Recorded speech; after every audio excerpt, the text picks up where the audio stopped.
नमस्कार विद्यार्थी मित्रांनो, स्वामी रामानंद तीर्थ मराठवाडा विद्यापीठाअंतर्गत अंतिम वर्षाच्या परीक्षा ज्या MCQ वस्तुनिष्ठ प्रश्नांच्या धर्तीवर या ठिकाणी पुढील महिन्यामध्ये होणार आहेत आणि त्या दृष्टिकोनातून आपण वस्तुनिष्ठ प्रश्नांची तयारी या ठिकाणी करत आहोत। विद्यार्थी मित्रांनो, मागच्याच व्हिडिओमध्ये BA अंतिम वर्ष हे राज्यशास्त्र विषयाचे जे काही 2 पेपर आपल्याला अभ्यासाला आहेत त्यातला राजकीय विचारधारा हा पेपर आपण या ठिकाणी अभ्यासत आहोत। आणि राजकीय विचारधारा या पेपरमध्ये मागे प्रश्न क्रमांक 1 ते प्रश्न क्रमांक 55 पर्यंत आपण या ठिकाणी आलेलो आहोत आणि आता भाग 3 मध्ये आपण या ठिकाणी प्रश्न क्रमांक 56 ते प्रश्न क्रमांक 80 पर्यंतची चर्चा या ठिकाणी करणार आहोत। वस्तुनिष्ठ प्रश्नांची तयारी करत असताना जी दुसरी विचारधारा आपल्याला अभ्यासाला आहे उदारमतवाद, लिबरलिझम, ही उदारमतवाद विचारधारा याचं स्पष्टीकरण आणि या संदर्भातले वस्तुनिष्ठ प्रश्न आपण या व्हिडिओच्या माध्यमातून पाहणार आहोत। विद्यार्थी मित्रांनो, राज्यशास्त्रामधील उदारमतवाद ही जी विचारधारा आहे ही विचारधारा एक लोकशाही स्वरूपाची किंवा व्यक्ती स्वातंत्र्याचं अधिकात अधिक समर्थन करणारी लोककल्याणकारी अशी विचारधारा असलेली आपल्याला दिसते आणि म्हणून या विचारधारेच्या माध्यमातून कुठल्या प्रकारचे वस्तुनिष्ठ प्रश्न निघतात ते वस्तुनिष्ठ प्रश्न क्रमांक 56 ते प्रश्न क्रमांक 80 या दरम्यानचे प्रश्न आपण या ठिकाणी आपणासमोर या व्हिडिओच्या माध्यमातून ठेवणार आहोत। विद्यार्थी मित्रांनो, या उदारमतवादाचे संदर्भ पाहत असताना उदारमतवाद एक राजकीय विचारधारा आहे असं म्हणत असताना आपल्याला जे काही वस्तुनिष्ठ प्रश्न दिसतात त्यातला आपल्याला जो काही संदर्भ सांगता येऊ शकतो तो म्हणजे प्रामुख्याने 56वा जो काही प्रश्न दिसतो तो म्हणजे उदारमतवाद ही व्यक्ती स्वातंत्र्याचा पुरस्कार करणारी विचारधारा आहे। मी आताच तुम्हाला सांगितलं की उदारमतवाद ही व्यक्ती स्वातंत्र्याचा पुरस्कार करणारी विचारधारा आहे असा वस्तुनिष्ठ प्रश्न तुम्हाला परीक्षेमध्ये विचारला जाऊ शकतो। यातला कुठलाही एक शब्द गाळला जाऊ शकतो आणि गाळलेला हा शब्द तुम्हाला खाली 4 पर्यायांमध्ये विचारला जाऊ शकतो। उदारमतवाद ही विचारधारा आपण पाहत आहोत आणि उदारमतवाद या विचारधारेचा संदर्भ पाहत असताना जो 56वा प्रश्न आपल्याला दिसतो तो म्हणजे उदारमतवाद ही व्यक्ती स्वातंत्र्याचा पुरस्कार करणारी विचारधारा आहे।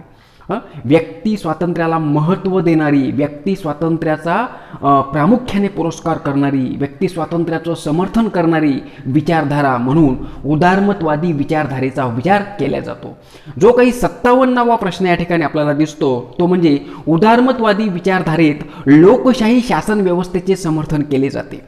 उदारमतवादी विचारधारा ही प्रामुख्याने जनकल्याणकारी विचारधारा असलेली आपल्याला दिसते, व्यक्तीचा विचार करणारी विचारधारा आपल्याला दिसते आणि म्हणून या उदारमतवादी विचारधारेमध्ये लोकशाही शासन व्यवस्थेचं समर्थन मोठ्या प्रमाणावर होत असताना आपल्याला दिसतं आणि म्हणून हाही वस्तुनिष्ठ प्रश्न तुम्हाला परीक्षेमध्ये विचारला जाऊ शकतो।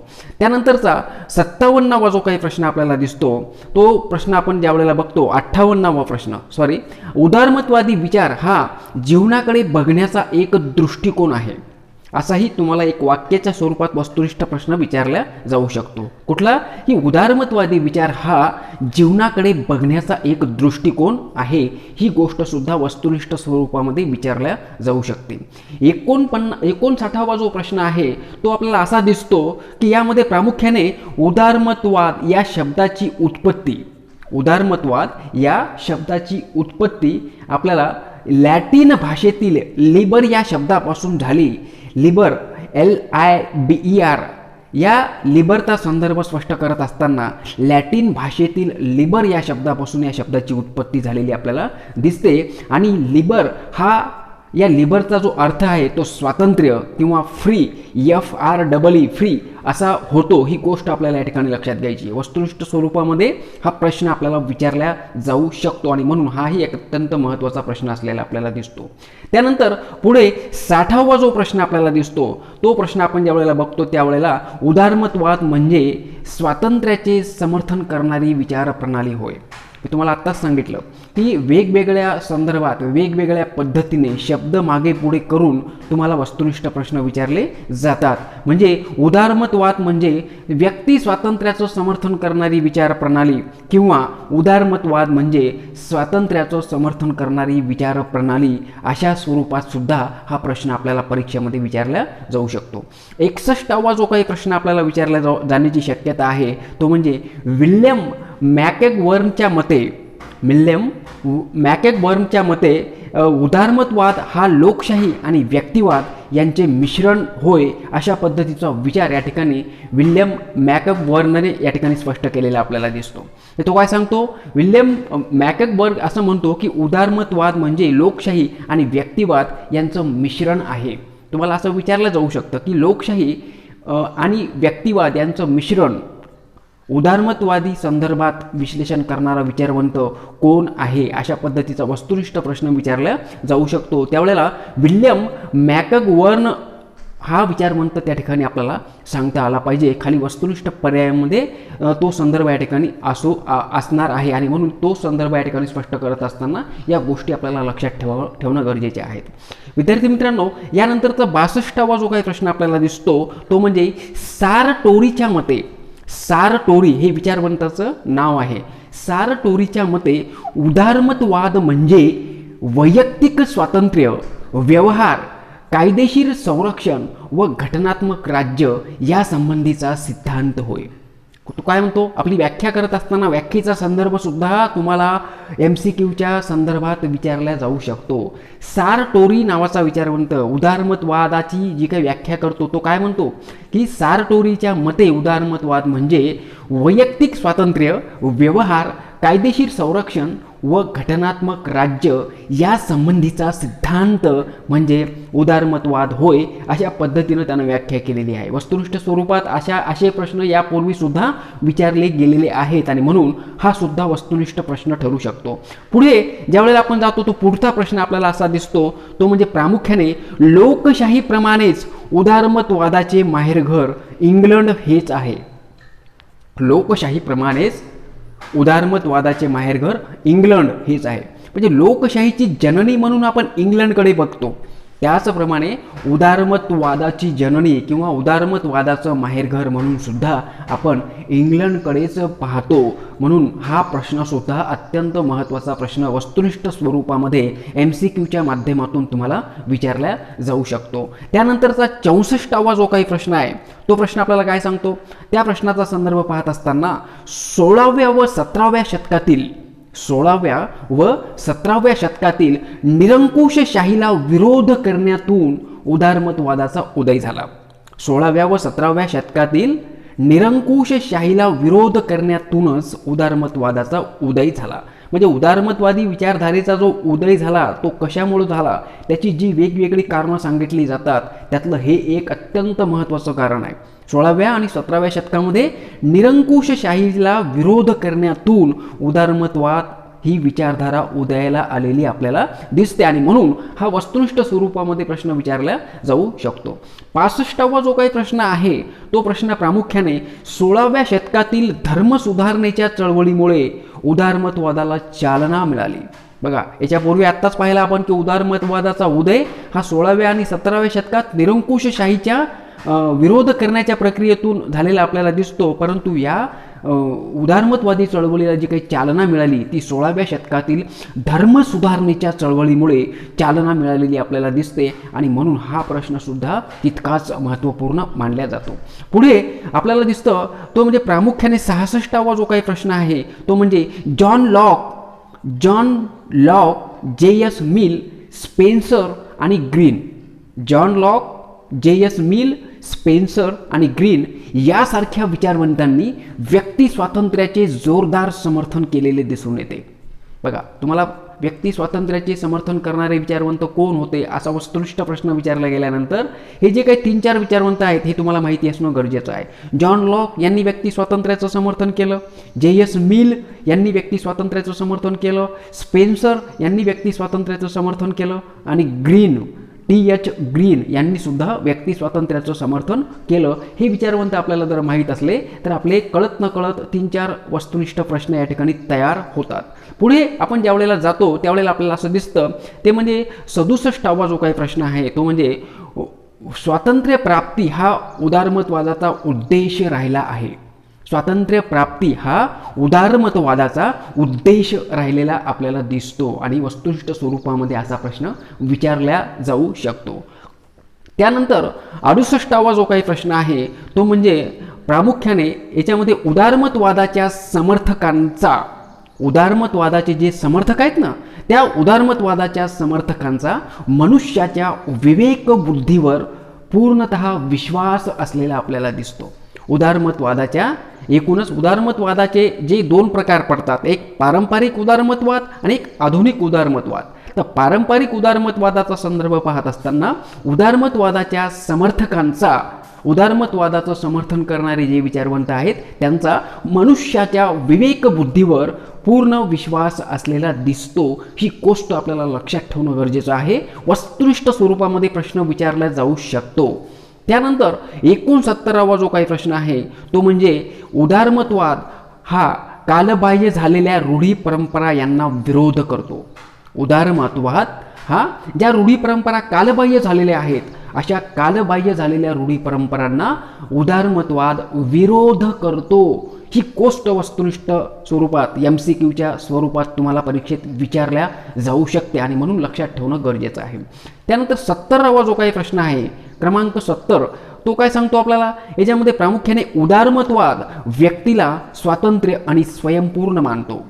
उदारमतवाद ही राजकीय विचारधारा आहे आणि उदारमतवाद ही राजकीय विचारधारा व्यक्तीला स्वातंत्र्य मानते, स्वयंपूर्ण मानते. ही गोष्ट आपल्याला लक्षात घेणं गरजेची आहे. ज्यावेळेला सैद्धांतिक दृष्टिकोनातून आपण अभ्यास करतो त्यावेळेला हे सगळे संदर्भ आपले चांगल्या पद्धतीने क्लिअर होत असतात आणि म्हणून वस्तुनिष्ठ प्रश्न सरळ सरळ वाचन करण्याच्या अगोदर आपण सैद्धांतिक पातळीवर वाचन करणं गरजेचं आहे.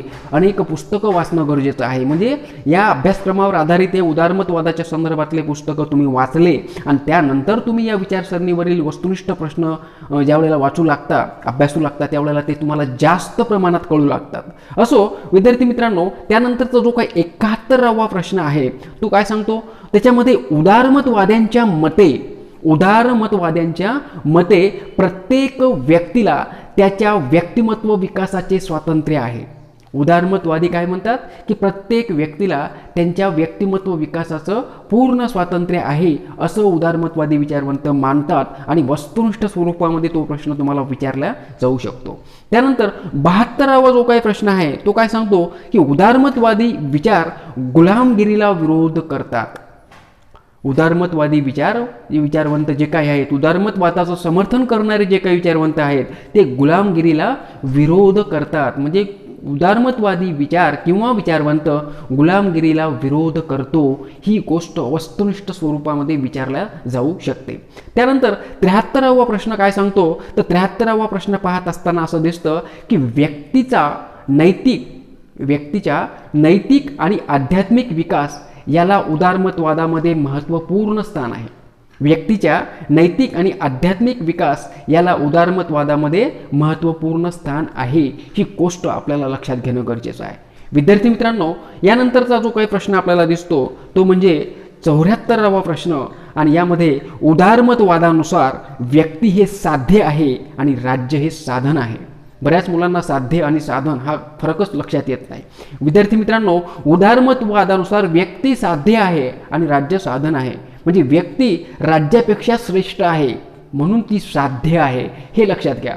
जिथं महत्त्व एखाद्या घटकाला जास्त असतं तेव्हा ती गोष्ट साध्य म्हणून त्याच्याकडे पाहिलं जातं आणि ते साध्य प्राप्त करण्यासाठी ज्या साधनाचा वापर होतो त्या घटकाकडे आपण साधन म्हणून पाहतो. म्हणजे थोडक्यात काय, तर उदारमतवादानुसार व्यक्ती हे साध्य आहे. व्यक्तीचा विकास हा एक मूलभूत घटक या ठिकाणी उदारमतवादामध्ये मानला जातो आणि म्हणून व्यक्ती हे साध्य आहे तर राज्य हे साधन आहे. ही गोष्ट आपल्याला लक्षात घ्यायची आहे. त्यानंतर 75वा जो काही प्रश्न आहे तो आपल्याला असं सांगतो, 75व्या प्रश्नामध्ये उदारमतवादामध्ये व्यक्तीच्या नैसर्गिक हक्कांना मान्यता दिलेली आहे. उदारमतवादामध्ये व्यक्तीच्या नैसर्गिक हक्कांना मान्यता दिलेली आहे. हे वाक्य आपल्याला जर काळजीपूर्वक आपण हे सगळे संदर्भ बघितले तर वस्तुनिष्ठ प्रश्न आपले तयार होतात. उदारमतवादी विचारवंत, उदारमतवादी विचारधारा व्यक्तीच्या नैसर्गिक हक्कांना मान्यता देते, व्यक्तीचे नैसर्गिक हक्क मान्य करते. ही गोष्ट, हा संदर्भ आपण जर जितक्या काळजीपूर्वक पाहू तितक्या अधिक खोलामध्ये गेल्यानंतर हे संदर्भ अजून मनामध्ये घट्ट होतात आणि वस्तुनिष्ठ प्रश्न आपले अधिक चांगले तयार होतात.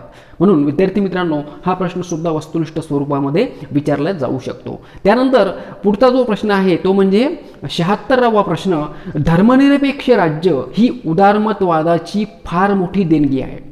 धर्मनिरपेक्ष राज्य ही जी संकल्पना आपण बघतो आपल्या भारतीय राज्यघटनेमध्ये, उद्देशपत्रिकेमध्ये आपण धर्मनिरपेक्षता किंवा धर्मनिरपेक्ष राज्याचा स्वीकार केलेला आहे. ही जी संकल्पना आपल्याला दिसते, ही संकल्पना उदारमतवाद या राजकीय विचार प्रणालीची देणगी मानली जाते. म्हणजे धर्मनिरपेक्ष राज्य ही उदारमतवादाची फार मोठी देणगी मानली जाते. हा संदर्भ आपल्याला लक्षात घेणं गरजेचं आहे, लक्षात ठेवणं गरजेचं आहे. कुठले ना कुठले घटक, कुठल्या ना कुठल्या मार्फत कुठल्या संकल्पना कशा लक्षात ठेवायच्या, तर त्यासाठी चिंतन आणि मनन फार गरजेचं आहे. विद्यार्थी मित्रांनो, पुढे 77वा जो काही प्रश्न आहे तो म्हणजे धर्मनिरपेक्ष राज्याला उदारमतवादाने मान्यता दिलेली आहे. म्हणजे आपल्याला जवळपास सारखाच असलेला प्रश्न या ठिकाणी दिसतो. असेच थोडेफार मागे कडून प्रश्न तुम्हाला विचारले जाऊ शकतात. धर्मनिरपेक्ष राज्याला उदारमतवादाने मान्यता दिलेली दिसते, हा एक मुख्य प्रश्न आपल्याला असू शकतो. त्यानंतर जो काही आपल्याला 78वा प्रश्न परीक्षेमध्ये विचारला जाऊ शकतो तो प्रश्न म्हणजे प्रामुख्याने लोकशाही शासनाचे समर्थन उदारमतवादी करतात. लोकशाही शासनाचे समर्थन हे उदारमतवादी करत असताना दिसतात आणि म्हणून लोकशाही शासनाचे समर्थन उदारमतवादी करतात. यातला कुठलाही एक शब्द गाळलेला जाऊ शकतो आणि तो गाळलेला शब्द खाली 4 पर्यायांमध्ये तिथं टाकल्या जाऊ शकतो आणि म्हणून अशा पद्धतीनं वस्तुनिष्ठ प्रश्न आपल्याला तयार करायचे. 79वा प्रश्न आपल्याला विचारला जाऊ शकतो तो म्हणजे उदारमतवादाचा उदयच मुळात हुकुमशाही शासन व्यवस्थेच्या विरोधात झालेला आहे. उदारमतवादाचा जो उदय झालेला आहे तो मुळातच हुकुमशाही शासन व्यवस्थेच्या विरोधात झालेला आहे. ही गोष्ट आपल्याला लक्षात घ्यायची आहे. सुरुवातीलाच मी तुम्हाला सांगितलं की उदारमतवाद हा लोकशाहीचं समर्थन करतो, व्यक्ती स्वातंत्र्याचं समर्थन करतो. त्यातूनच हा आपला वस्तुनिष्ठ प्रश्न तयार होतो की उदारमतवादाचा उदयच मुळात हुकुमशाही शासन व्यवस्थेच्या विरोधात झालेला आहे. हा वस्तुनिष्ठ प्रश्न त्या माध्यमातूनच तयार होत असताना आपल्याला दिसतो. आणि शेवटचा वस्तुनिष्ठ प्रश्न 80वा वस्तुनिष्ठ प्रश्न आपल्याला सांगता येऊ शकतो तो म्हणजे आंतरराष्ट्रीय क्षेत्रामध्ये सुद्धा आपल्याला उदारमतवादाने हुकुमशाहीला विरोध केला आहे. केवळ राष्ट्रीय क्षेत्रातच नाही तर आंतरराष्ट्रीय क्षेत्रामध्ये सुद्धा उदारमतवादाने हुकुमशाहीला विरोध केला आहे. असाही वस्तुनिष्ठ प्रश्न MCQ प्रश्न परीक्षेमध्ये विचारला जाऊ शकतो. विद्यार्थी मित्रांनो, एकूणच 25 वस्तुनिष्ठ प्रश्न आपण प्रश्न क्रमांक 56 ते प्रश्न क्रमांक 80 पर्यंत या ठिकाणी बघितलेले आहेत. उदारमतवाद याच राजकीय विचारधारेवरचे उर्वरित वस्तुनिष्ठ प्रश्न आपण भाग 4 मध्ये पाहणार आहोत. पुढील व्हिडिओमध्ये भाग 4 मध्ये ते उर्वरित वस्तुनिष्ठ प्रश्न लवकरच आपण पाहणार आहोत. आणि म्हणून एकच मला तुम्हाला सांगायचं आहे की वस्तुनिष्ठ प्रश्नांची तयारी करत असताना करण्याच्या पूर्वी तुम्ही वाचन करत चला संबंधित विषयाचं. राजकीय विचारधारा हा पेपर आपण या ठिकाणी पाहत आहोत. तर राजकीय विचारधारेतल्या प्रत्येक संकल्पना सैद्धांतिक पातळीवर अगोदर वाचन करा, मन लावून वाचन करा. वाचन केल्यानंतर तुम्ही हे वस्तुनिष्ठ प्रश्न जे मी तुमच्याशी सांगतोय, संवाद साधतोय, हे व्हिडिओ जर तुम्ही त्यानंतर ऐकला, म्हणजे अगोदर तुम्ही वाचन केलं आणि वाचन केल्यानंतर जर तुम्ही हा व्हिडिओ ऐकला तर सगळे वस्तुनिष्ठ प्रश्न तुम्हाला परिचयाचे असलेले जाणवतील आणि परीक्षेमध्ये त्याचा 100% बेनिफिट होईल. 40 पैकी 40 मार्क, 100 पैकी 100% मार्क घेण्याची संधी या MCQच्या परीक्षेच्या माध्यमातून तुम्हाला चालून आलेली आहे. आणि म्हणून या संधीचा फायदा घ्या, परीक्षेची तयारी करा. पुढील व्हिडिओमध्ये पुन्हा आपण भेटू. तोपर्यंत नमस्कार, धन्यवाद.